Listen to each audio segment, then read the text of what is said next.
রবিবার ওই রাজ্যের মুখ্য সচিবের পদ থেকে অবসর নিয়েছেন হরিকৃষ্ণ দ্বিবেদী। আর অবসর গ্রহণের পরই নতুন দায়িত্বে প্রাক্তন মুখ্য সচিব হরিকৃষ্ণ দ্বিবেদী। আগামী 3 বছরের জন্য মুখ্যমন্ত্রীর আর্থিক উপদেষ্টা পদে নিয়োগ করা হলো তাকে। উল্লেখ্য, 2021 সালের মে মাসে রাজ্যের মুখ্য সচিব পদে দায়িত্ব গ্রহণ করেছিলেন হরিকৃষ্ণ দ্বিবেদী। রবিবার অবসর গ্রহণ করলেন তিনি।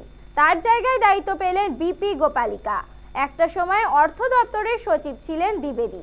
সূত্রের খবর, সেই অভিজ্ঞতাকে এবার কাজে লাগাতে চাইছেন খোদ মুখ্যমন্ত্রী মমতা বন্দ্যোপাধ্যায়। সেই কারণেই এবার মুখ্যমন্ত্রীর আর্থিক উপদেষ্টা করা হলো হরিকৃষ্ণ দ্বিবেদীকে। প্রসঙ্গত, রাজ্যের নতুন স্বরাষ্ট্র সচিব হয়েছেন নন্দিনী চক্রবর্তী। স্বরাষ্ট্র সচিবের পাশাপাশি পরিষদীয় দপ্তরের প্রধান সচিব এবং পর্যটন দপ্তরের অতিরিক্ত দায়িত্ব সামলাবেন তিনি।